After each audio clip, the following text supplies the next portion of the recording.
Welcome back عزیزان گرامی. ہم سورہ مائدہ کر رہے ہیں. 77 آیت کر رہے تھے جس میں اللہ تعالیٰ کے رسول علیہ الصلاۃ والسلام کی زبان سے اللہ تعالیٰ نے حکم دیا کہ دین میں غلو نہ کرو، مبالغہ آمیزی نہ کرو.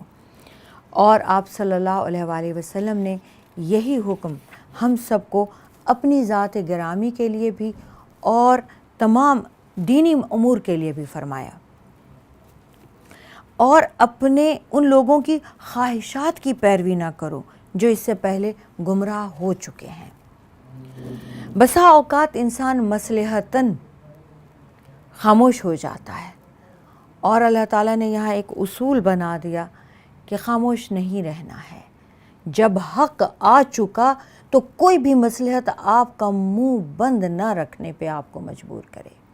اللہ تعالیٰ کے سامنے کوئی چیز، اللہ کی ہستی کے سامنے اس سے بڑھ کر نہیں ہے کہ اللہ کو چھوڑ کر، اللہ کا ڈر چھوڑ کر، تقوی چھوڑ کر آپ اس ہستی کو رجھانے میں، اس کو خوش کرنے میں، یا اس کی ہیبت میں آ کے خوف زدہ ہو کر اپنے آپ کو حق بات کہنے سے منع کر سکیں.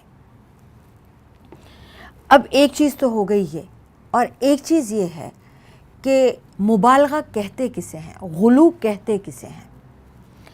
اب حضرت عیسیٰ علیہ السلام کو اللہ کا بیٹا کہنے میں نصرانیوں کو اس کے سوا اور کچھ نہیں تھا کہ یہ ان کی محبت کی انتہا تھی کہ انہوں نے اس میں ان کو بڑھاتے بڑھاتے بڑھاتے اللہ کے قریب اور پھر اللہ ہی کا بیٹا بنا دیا، اور پھر ایک لائن بنا دی، ایک لائن کھینچ دی جن میں تینوں کو برابر کر دیا، حضرت عیسیٰ کو بھی، حضرت مریم کو بھی، اور خود اللہ تعالیٰ کو بھی.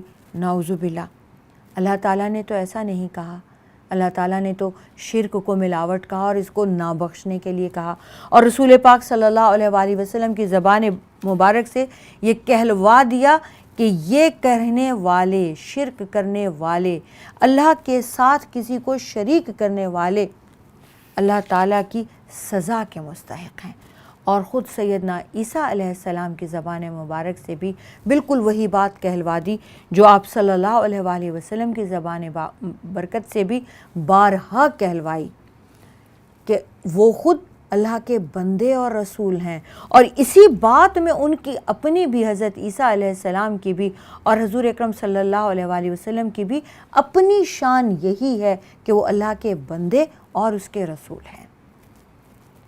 وہ اس بات سے بالکل نہیں شرماتے، اور نہ ہی انہوں نے اس بات سے کبھی کسی کو کہا کہ مجھے اللہ کے بندے سے بڑھ کر کوئی اور مقام، کوئی اور رتبہ چاہیے.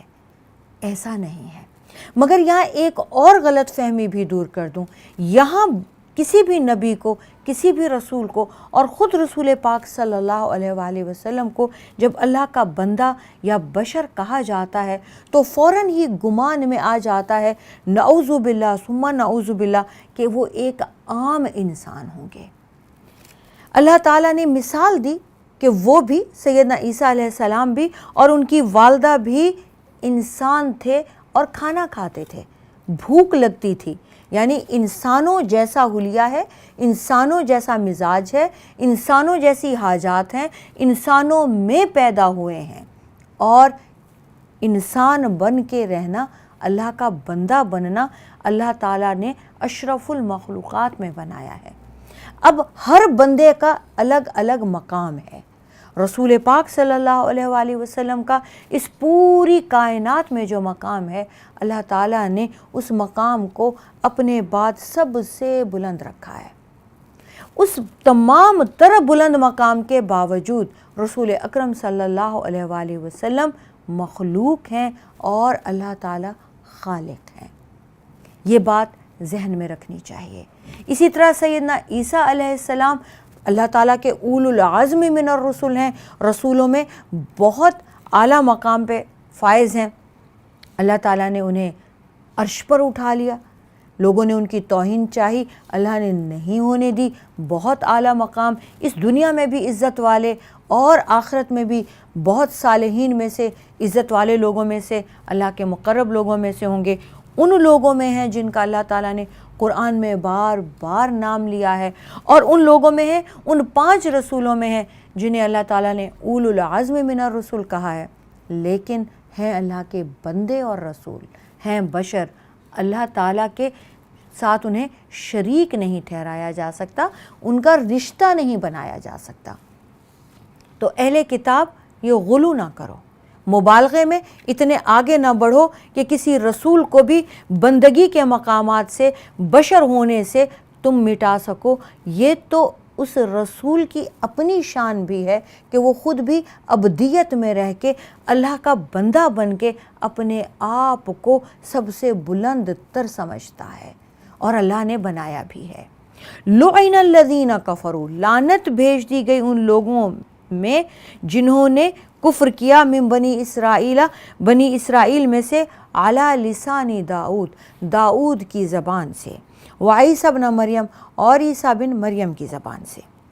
حضرت داؤد علیہ السلام بنی اسرائیل کے آخری نبی ہیں، ان کی زبان سے بھی بنی اسرائیل پر لعنت بھیج دی گئی، اور حضرت عیسیٰ بن مریم کی زبان سے بھی ان پر لعنت بھیج دی گئی، کیونکہ یہ کفر کر رہے تھے، کیونکہ یہ اللہ کے ساتھ، ایک تو یہ انکاری تھے، اور دوسرے انکاری کس بات کے تھے؟ اہل کتاب ہیں، ان کے پاس تو کتاب ہے، لیکن کفر کس بات کو کہا؟ اللہ کے ساتھ شریک کرنے کو، اللہ کے ساتھ ملاوٹ کرنے کو، اور نافرمانی کرنے کو۔ کیوں لعنت بھیجی گئی رسولوں کے زبان سے؟ کیوں لعنت بھیجی گئی انبیاء کی زبان سے؟ ذالک، یہ وجہ یہ تھی، بما عصوا، کیونکہ وہ نافرمان تھے، وکانوا یعتدون، اور وہ زیادتی کر رہے تھے، حد سے بڑھ رہے تھے، کانو، اور ایک اور وجہ بھی تھی جو بہت بڑی وجہ ہے، لا یتناہون، یہ منع نہیں کرتے تھے، عن منکرن، کسی برائی سے، فعلوہ، جو ان کے سامنے ہو رہی ہوتی تھی، یا وہ جو خود کیا ہوتا تھا، اگر وہ کوئی اور کر رہا ہے تو اس پر خاموش ہو گئے۔ لبئس ما کانوا، بہت برا ہے، ما کانوا یفعلون، جو فعل یہ کر رہے تھے۔ یہ میں دوبارہ اس کا ترجمہ آپ کو سنا رہی ہوں۔ وہ ایک دوسرے کو برے کام سے منع نہیں کرتے تھے، کیونکہ انہوں نے وہ کام خود کر رکھا ہوتا تھا، اور بہت برا ہے جو وہ خود کر رہے تھے۔ اے نبی صلی اللہ علیہ وآلہ وسلم، ترا کثیرن، آپ دیکھیں گے ان میں سے بہت سو کو، منہم، ان میں سے، یتولون، وہ دوستیاں بھی کرتے تھے، الذین کفروا، ان لوگوں کے ساتھ جو کافر ہیں، لبئس ما قدمت، بہت ہی برا ہے جو بھیجا، لہم انفسہم، ان کے جانوں نے، انہوں نے اپنے آگے، ان سخط اللہ، کہ خفا ہو گیا، ناراض ہو گیا اللہ، علیہم، ان کے اوپر، وفی العذاب ہم خالدون، اور عذاب میں وہ ہمیشہ رہیں گے۔ یہ اللہ تعالیٰ بنی اسرائیل کے لیے کہہ رہے ہیں، یہ اللہ تعالیٰ اہل کتاب کے لیے کہہ رہے ہیں، ہمیشہ عذاب میں رہیں گے۔ کس وجہ سے؟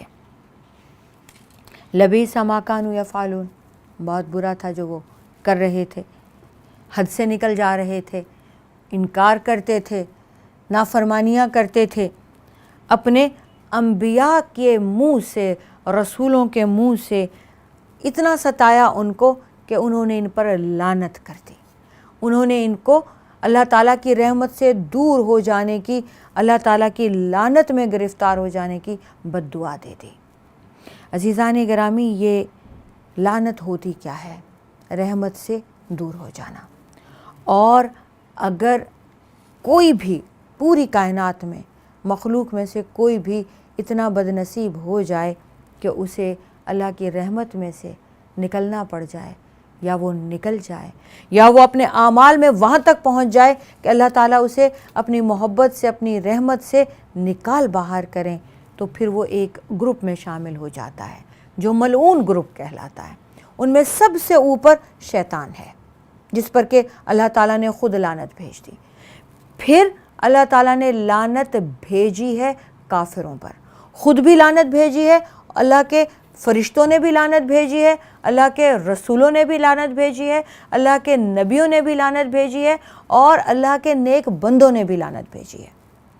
پھر اس کے بعد کوئی قوم ایسی ہے جس کے کچھ اعمال ایسے ہیں جن پر ان کے انبیاء ان سے تھک گئے، ان سے تنگ آ گئے، اور اللہ سے یہ دعا کی، الہی انہیں دور کر دے ہم سے، اور ہمیں دور کر دے ان سے، لعنت ہے ان پر۔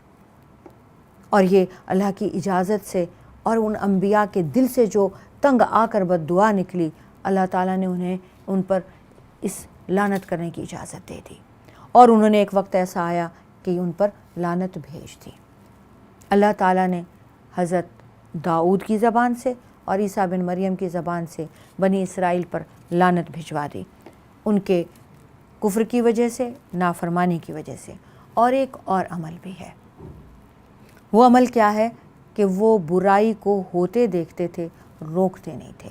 جس چیز میں خود مبتلا ہوتے تھے، کوئی بھی عیب، کوئی بھی برائی اگر وہ کوئی اور کر رہا ہے تو پھر اب تو بالکل بھی نہیں روکیں گے، کیونکہ اندر خانے ہم خود بھی اس برائی میں مبتلا ہیں، اور اگر خود نہیں بھی کر رہے تو بھی نہیں روکیں گے۔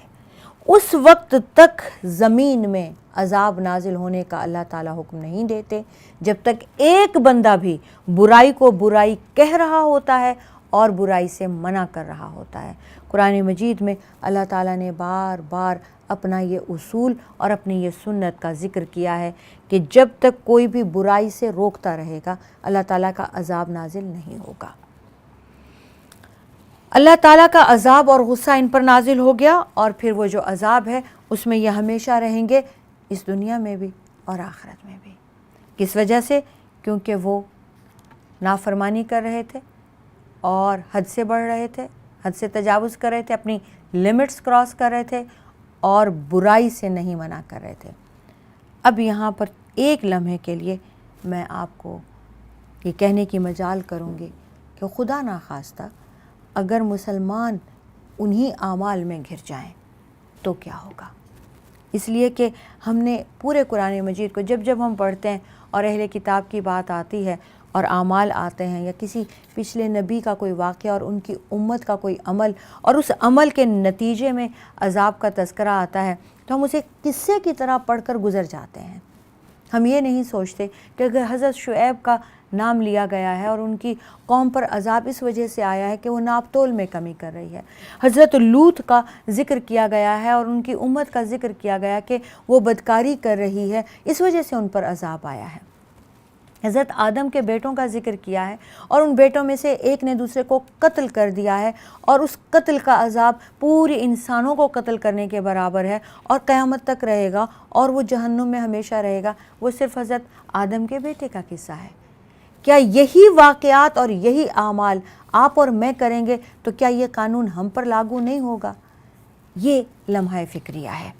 وَلَوْ كَانُوا يُؤْمِنُونَ بِاللَّهِ، اور اگر وہ ایمان لے آتے اللہ پر، والنبی اور نبی پر، وَمَا أُنزِلَ إِلَيْهِ جو اس نبی پر نازل ہوا اس پر بھی، مَتَّخَذُوهُمْ تو پھر دوست نہ بناتے، اولیاء دوست نہ بناتے، وَلَكِنَّ كَثِيرًا مِّنْهُمْ لیکن ان میں سے اکثریت فاسقون نافرمانوں کی ہے۔ ایک برائی ان کی اور بھی بتائی، یتولون الذین کفروا کہ یہ دوستیاں کرتے ہیں ان لوگوں کے ساتھ جو کافر ہیں۔ اب جب آپ کسی ایسی قوم کے ساتھ دوستی کرتے ہیں جو نافرمان ہے، جو شرک کرتی ہے، جو اللہ کے ساتھ شرک کرتی ہے اور کفر کرتی ہے، اب آپ ان کے ساتھ دوستی رکھتے ہیں، اٹھتے بیٹھتے ہیں، آپ کھاتے پیتے انہی کے ساتھ ہیں، آپ چاہیں نہ چاہیں دید لحاظ میں بھی آپ کو انہیں ایکوموڈیٹ تو کرنا ہے۔ آپ خود کفر نہ بھی کرنے لگیں تو تھوڑی بہت چھاپ اور اثر آپ پر اتنا سا تو آ جائے گا کہ آپ کی زبان بند ہو جائے۔ لَتَجِدَنَّ آپ ضرور پائیں گے، اشد الناس لوگوں میں سب سے زیادہ سخت، عداوتاً دشمنی میں، للذین آمنوا مسلمانوں کے ساتھ، الیہود یہودیوں کا، والذین اشرکوا اور انہیں جو شرک کرتے ہیں، وَلَتَجِدَنَّ اور آپ ضرور پائیں گے، اقربہم سب سے زیادہ قریب، مودتاً محبت میں، للذین آمنوا ان لوگوں کے ساتھ جو ایمان والے ہیں، الذین ان لوگوں کو، قالوا جو کہتے ہیں، انا نصارا کہ ہم تو نصرانی ہیں، ذالک یہ اس لیے ہے، بِأَنَّ لَهُمْ کہ ان میں سے، منہم ان میں سے، قسیسین عالم ہیں، ورہبانا اور دنیا سے الگ تھلگ رہنے والے لوگ بھی ہیں، وَأَنَّهُمْ اور یہ اس لیے ہے، لا یستکبرون وہ غرور نہیں کرتے۔ اب یہ ایک بہت سخت بات بھی ہے اور آج کے دور میں یہ بالکل فٹ بیٹھ رہی ہے، اس لیے یہ کرنا بہت ضروری ہے۔ اے نبی صلی اللہ علیہ وآلہ وسلم، آپ اہل ایمان کے ساتھ دشمنی میں انتہا تک جانے والے دو گروپس دیکھیں گے۔ اب یہ رسول پاک صلی اللہ علیہ وآلہ وسلم کو اس وقت بتایا گیا، اور یہ دو گروپس سامنے ہیں۔ ان میں سے ایک یہودی ہیں اور دوسرے مشرک ہیں۔ اہل مکہ کو تو آپ 13 سال دیکھے آئے، اور اس کے بعد نہ صرف آپ کو انہوں نے ہجرت پہ مجبور کیا، مسلمانوں کے ساتھ وہ مدینہ میں آ جانے کے بعد بھی آ کر لڑتے رہے، جنگ کرتے رہے۔ بدر ہوئی، احد ہوئی، خندق ہوئی، خندق کو احزاب بھی کہتے ہیں، اور اس کے بعد کئی غزوات ہوتے ہیں، بنی مستلق ہوتی ہے، خیبر ہوتی ہے، تبوک ہوتی ہے۔ ان میں سے آپ صلی اللہ علیہ وآلہ وسلم بھی شامل ہو رہے ہیں جن غزوات میں، اور اس کے علاوہ بھی، اور آج تک بھی 1400 سال گزر گئے۔ مسلمانوں کو سب سے زیادہ خطرہ انہی دونوں قوموں سے ہے، پوری دنیا میں کہیں پر بھی، یا وہ یہودی ہیں اور یا وہ مشرک ہیں۔ آج بھی ہے، اب بھی ہے، ہمیشہ تھا، ہمیشہ رہے گا۔ اس وقت جب رسول پاک صلی اللہ علیہ وآلہ وسلم بیچ میں موجود تھے، اس لیے وہ لوگ جو یہ کہتے ہیں کہ یہ قرآن مجید جو ہے، یہ اس میں بہت ساری باتیں صرف اس وقت کے لیے تھیں، وہ آج اپلائی نہیں ہوتی۔ غور کیجیے گا کہ یہ قیامت تک کے لیے ہے، اور آج بھی مسلمانوں کے سب سے بڑے دشمن اللہ تعالیٰ اشد الناس عداوۃ، سب سے زیادہ دشمنی میں سخت دو ہی گروپ ہیں، للذین آمنوا، ایمان والوں کے لیے، الیہود والذین اشرکوا، ایک یہودی اور دوسرے وہ جو مشرک ہیں، کافر، اس کو آپ ہندو بھی کہہ سکتے ہیں۔ اور سب سے زیادہ محبت میں قریب، سب سے زیادہ دل کے نرم، سب سے زیادہ ایکوموڈیٹ کرنے والے اور ان کے ساتھ گزارا کر سکنے والے وہ لوگ ہوں گے جو کہتے ہیں ہم نصرانی ہیں۔ اور یہاں بالخصوص ان کے لیے اللہ تعالیٰ نے گواہی دی۔ یہ کون لوگ تھے؟ یہاں ہجرت کر کے اہل مکہ سے، مشرکین سے تشدد کے ہاتھوں مجبور ہو کر پہلی ہجرت بھی، دوسری ہجرت بھی نجاشی کے پاس کی، اور وہ نصرانی تھا، اور وہ عیسائی تھا، وہ نصرانی تھا۔ اور ان لوگوں میں تب بھی اور اب بھی اللہ والے بھی ہوں گے، علماء بھی ہوں گے، اور نرم دل والے بھی ہوں گے، دوسرے کی خاطر خود کو تھوڑا سا جھکا لینے والے بھی ہوں گے، اور بغیر غرور کے بھی ہوں گے۔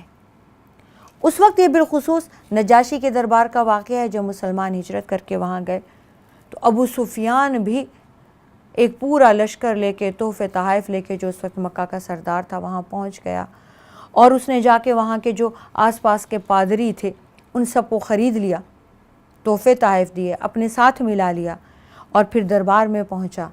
پادریوں نے ایک ماحول بنایا اور کہا کہ یہ بھاگی ہوئی قوم ہے، اور یہ وہاں سے بھاگ آئی ہے اپنے گھر والوں کو چھوڑ کے، اپنے دین کو چھوڑ کے، اور آپ کے پاس چلی آئی ہے، اور یہاں کے لوگ یہاں پہ اب خرابی کریں گے یہ لوگ، کیونکہ ان کا دین ایسا ہے، ان کے نبی نے ان کی ایسی تربیت کی ہے کہ جب یہ اپنے دین کی بات کرتے ہیں تو لوگ گھر چھوڑ کے، بیوی بچے چھوڑ کے، ماں باپ چھوڑ کے اس دین کے پیچھے اور اس نبی کے احکامات کے پیچھے لگ جاتے ہیں۔ اور رسول اکرم صلی اللہ علیہ وآلہ وسلم کے بارے میں فرمایا کہ وہ جب منہ سے کوئی بات کر دیتے ہیں تو جانے انہیں کیا ہو جاتے ہیں، ان پہ ایسا سحر طاری ہوتا ہے کہ یہ ان کی جماعت میں شامل ہو جاتے ہیں اور سب بھول جاتے ہیں، بس یہ ان کو یاد رکھتے ہیں اور ان کے دیدار میں بیٹھے رہ جانا چاہتے ہیں۔ اب یہ انہی کے کہنے میں آ کے اپنا دین چھوڑ کے اپنے بڑوں کے ساتھ غداری کر کے یہاں بیٹھے ہیں، اور ہم انہیں واپس اپنے بھاگے ہوئے لوگوں کو واپس لانے کے لیے آئے ہیں۔ تو نجاشی نے کہا کہ بہت اچھا، آپ نے کہہ لیا، آپ یہ بتائیے کہ اس نبی کے احکامات پر چلنے والے لوگ امیر ہیں یا غریب؟ تو ابو سفیان کہتے ہیں کہ زیادہ تر غریب، غلام، لونڈیاں اور غرباء کی تعداد زیادہ ہے۔ اچھا، تو کیا وہ نبی جو ہیں کبھی غلط بیانی بھی کرتے ہیں؟ تو ابو سفیان کا اپنا یہ کہنا ہے کہ اگر مجھے یہ خوف نہ ہوتا کہ میرے ساتھ ٹیم گئی ہوئی ہے اور وہی مجھ پر تھو تھو کرتی کہ تم نے جھوٹ بولا ہے تو میں یہ جھوٹ تو ضرور بول دیتا. تو انہوں نے کہا نہیں، وہ جھوٹ نہیں بولتے ہیں. پھر نجاشی نے کہا کہ تم مسلمانوں کو، انہوں نے بلایا دربار میں اور کہا تم میں سے بھی کوئی ہے جو یہ بتائے کہ اس شخص نے جو الزامات لگائے ہیں اور ہمارے پادری جو تمہارے بارے میں کہہ رہے ہیں وہ صحیح ہے؟ تو حضرت جعفر طیار نے خطبہ دیا اور اس بہت پیارے الفاظ بتائے کہ بادشاہ، ہم سود لیتے تھے، جھوٹ بولتے تھے، بدکاری کرتے تھے، یتیموں کا مال چھینتے تھے، ہمسائے کی عورت کی کسی کی عزت نہیں کرتے تھے، قتل و غارت گری کرتے تھے. ہمیں اس نبی نے تربیت دی اور اس کے بعد ہم ان ساری چیزوں سے باز آ گئے. تو پھر پادریوں نے سکھایا کہ اب ایک نازک معاملہ ہے اور وہ دین کا ہے. دین کے نام پہ استعمال کرنا تب سے شروع ہوا ہے، آج بھی ہوتا ہے. تو انہوں نے کہا کہ بادشاہ سے پوچھو کہ حضرت عیسیٰ کے بارے میں کیا خیال ہے. انہوں نے کہا اب تو پھنس گئے. تو انہوں نے کہا تمہارے دین میں ہمارے حضرت عیسیٰ بن مریم کے بارے میں تم کیا کہتے ہو؟ تو انہوں نے آیات پڑھی کہ عیسیٰ بن مریم اللہ کے بندے اور رسول ہیں، ہم ان پر ایمان لاتے ہیں، ان پر جو کتاب نازل ہوئی اس پر ایمان لاتے ہیں، ان سے پہلے جو رسول تھے ان پر بھی ایمان لاتے ہیں. لا نفرق بین احد من رسولہ، اور کسی بھی رسول میں باہم فرق نہیں رکھتے، یہ سب اللہ کے بھیجے ہوئے ہیں اور سب نے اپنی اپنی امانت پوری پوری ادا کی ہے. تو نجاشی نے زمین سے ایک تنکا اٹھایا اور کہا خدا کی قسم، نہ اس سے بڑھ کر، نہ اس سے کم، نہ اس سے زیادہ، میں خود بھی یہی سمجھتا ہوں. بہت لوگ رونے لگے وہاں بیٹھ کر اس خطبے کو سن کے، اس پیغام کو سن کے. اس لیے اللہ تعالیٰ نے بھی عیسائیوں میں، نصرانیوں میں محبت یہود کی نسبت بہت رکھی ہے. ان کا دل بھی یہود کی نسبت نرم ہے اور مسلمانوں کو بھی کبھی ایکوموڈیٹ کیا، تب بھی، اب بھی، آئندہ بھی تو وہ نصارہ ہوں گے، نہ یہود ہوں گے اور نہ مشرکین ہوں گے. عزیزان گرامی، ہمارا الحمدللہ چھٹا سپارہ اختتام کو پہنچا ہے. اللہ تعالیٰ مجھے، آپ کو، ہم سب مسلمانوں کو اپنی راہ میں قبول فرمائے. ہماری یہ چھوٹی سی کاوش کو نور المبین کے سلسلے میں جو تہذیب چینل کر رہا ہے، اللہ تعالیٰ اس چینل والوں کو، ان سب کو بھی، مجھے بھی اللہ تعالیٰ اپنی راہ میں قبول کرے اور ہماری اس کاوش کو بھی قبول فرمائے. وآخر دعوانا الحمدللہ رب العالمین. السلام علیکم ورحمۃ اللہ وبرکاتہ.